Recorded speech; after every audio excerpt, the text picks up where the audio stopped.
بسم الله الرحمن الرحيم الحمد لله وحده والصلاة والسلام على من لا نبي بعده أما بعد فأعوذ بالله من الشيطان الرجيم بسم الله الرحمن الرحيم شهر رمضان الذي أنزل فيه القرآن هدى للناس وبينات من الهدى والفرقان صدق الله العظيم. قال النبي صلى الله عليه وسلم من صام رمضان إيمانا واحتسابا غفر الله ما تقدم من ذنبه وما تأخر. وقال في مقام آخر من قام رمضان إيمانا واحتسابا غفر له ما تقدم من ذنبه وما تأخر، او كما قال النبی صلی اللہ علیہ وسلم. محترم ناظرین، السلام علیکم ورحمۃ اللہ وبرکاتہ. اللہ کی ذات سے امید ہے آپ بخیر و عافیت ہوں گے. الخادم یوٹیوب چینل پر رمضان اسپیشل ایپیسوڈ میں آپ کا استقبال ہے. تو ناظرین، آج ہم رمضان کیا ہے کہ عنوان کو لے کر حاضر ہوئے ہیں. رمضان نیکیوں کا، رحمتوں کا، مغفرتوں کا، سرکش شیاطین کو قید کرنے اور زیادہ سے زیادہ قرآن پاک کی تلاوت کرنے کا موسم بہار ہے. ایک حدیث میں ماہ رمضان کے لیے شہر عظیم کا لفظ استعمال کیا گیا ہے، اور یہ کوئی عام صفت نہیں ہے بلکہ خاص مواقع پر ہی اس کا استعمال کیا جاتا ہے. جیسا کہ قرآن پاک کے اندر اللہ تبارک و تعالیٰ نے حضرت محمد عربی صلی اللہ علیہ وسلم کے بلند اخلاق کو بتلانے کے لیے 29ویں پارے میں سورہ نون کے اندر اللہ یہ فرماتے ہیں اِنَّكَ لَعَلَىٰ خُلُقٍ عَظِيمٍ کہ اے محمد آپ بلند اخلاق والے ہیں. اور ایک دوسرے مقام پر اللہ فرماتے ہیں وَهُوَ الْعَلِيُّ الْعَظِيمُ، یعنی کہ عظیم جو لفظ رمضان کے لیے حدیث کے اندر استعمال کیا گیا ہے یہ کوئی عام صفت نہیں ہے بلکہ خاص مواقع پر ہی اس کا استعمال کیا جاتا ہے. اور ادھر جو رمضان ہے اس کی عظمت کی کوئی ایک وجہ نہیں ہے بلکہ اس کی عظمت کی بہت سی وجوہات ہیں جن کا علم ہمیں حضرت محمد عربی صلی اللہ علیہ وسلم کے پاک ارشادات سے ہوتا ہے. امام ربانی حضرت مجدد الفثانی رحمۃ اللہ علیہ نے اپنے مکتوبات میں لکھا ہے کہ رمضان اور دوسرے مہینوں کے اندر اللہ تعالیٰ کی طرف سے اپنے بندوں پر نازل ہونے والی برکتوں کی مثال سمندر اور قطرے کے مانند ہے.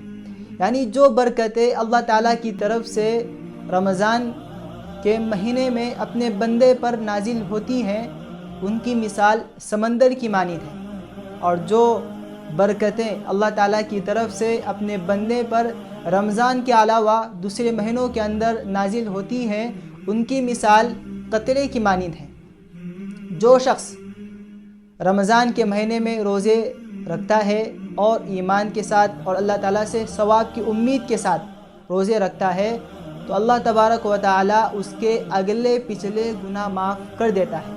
ایک حدیث میں آپ صلی اللہ علیہ وسلم نے ارشاد فرمایا جو شخص رمضان میں قیام کرتا ہے یعنی تراویح وغیرہ کی نمازیں پڑھتا ہے ثواب کی امید کے ساتھ تو اللہ تبارک و تعالیٰ اس کے اگلے پچھلے گناہ کو معاف کر دیتا ہے. امت محمدیہ کا ایک امتیاز ہے دوسری اقوام پر اور دوسری امتوں پر، انہیں اللہ تبارک و تعالیٰ نے فضیلت بخشی ہے. رمضان کے اعتبار سے اس امت کو 5 ایسی چیزیں دی گئی ہے جو دوسری امتوں میں سے کسی کو نہیں ملی. روزے دار کی منہ کی بو اللہ تعالیٰ کے نزدیک مشک کی خوشبو سے زیادہ اچھی ہے. روزے دار جب تک افطار نہ کر لیں فرشتے اس کے لیے دعائے مغفرت کرتے رہتے ہیں. جنت ہر روز ان کے لیے سجائی جاتی ہے اور اس سے کہا جاتا ہے کہ میرے نیک بندے دنیا کی مشقتوں سے چھٹکارا پا کر تیرے پاس آنے ہی والے ہیں. سرکش شیاطین کو رمضان کے مہینے میں قید کر دیا جاتا ہے اور رات کے آخری حصے میں اہل ایمان کی مغفرت کر دی جاتی ہے. صحابہ نے عرض کیا یا رسول اللہ کیا شب قدر میں مغفرت ہوتی ہے؟ آپ صلی اللہ علیہ وسلم نے فرمایا نہیں، بلکہ مزدور کو مزدوری اس کے کام کے پورا کرنے پر ملتی ہے۔ اسی طرح سے صدقہ جو عید الفطر ہے اس کی جو رات ہے اس کو لیلۃ الجائزہ کا نام دیا جاتا ہے، یعنی انعام والی رات۔ جو شخص رمضان کے مہینے کی قدر کرتا ہے، روزے رکھتا ہے اور تراویح کا اہتمام کرتا ہے تو اللہ تبارک و تعالی رمضان کے حق کو ادا کرنے کی وجہ سے عید الفطر کی رات میں اس کو انعامات سے نوازتا ہے۔ رمضان یہ صبر کا اور غمخواری کا مہینہ ہے۔ روزہ صرف کھانے پینے سے رکے رہنے کا نام نہیں ہے، بلکہ روزے دار کے لیے یہ بھی ضروری ہے کہ وہ لغو کام اور بری باتوں سے اپنے آپ کو دور رکھے۔ آپ صلی اللہ علیہ وسلم نے ارشاد فرمایا، جو شخص جھوٹ بولنا نہیں چھوڑتا اللہ تعالیٰ کو اس کی کوئی ضرورت نہیں کہ وہ کھانا پینا چھوڑ دے، یعنی صرف کھانا پینا چھوڑ دینا یہ کافی نہیں ہے، بلکہ اس کے ساتھ ساتھ یہ بھی ضروری ہے کہ وہ لغو کام اور بری باتوں سے اپنے آپ کو دور رکھے، تو ایسے ہی شخص کا روزہ حقیقی معنی میں روزہ کہلائے گا۔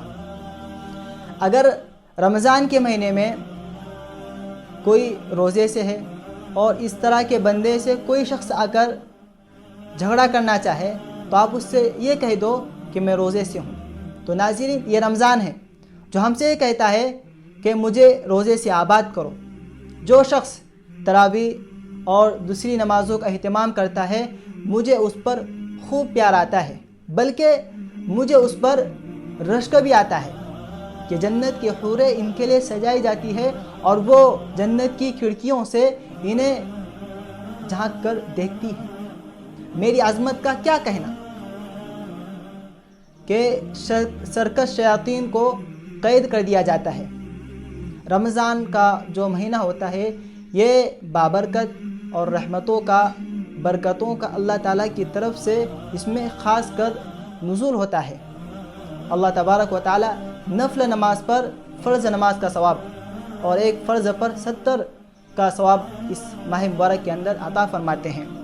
یہی وہ رمضان ہے کہ جس میں قرآن پاک کی تلاوت کرنے کی آوازیں گھر گھر سے بلند ہوتی ہیں۔ تو ناظرین، یہ چند باتیں تھیں جو آپ کے سامنے رمضان کے تعلق سے، جو کہ آپ ہی کا سوال تھا کہ رمضان کیا ہے، کہ اس کو ہم نے آپ کے سامنے پیش کیا ہے۔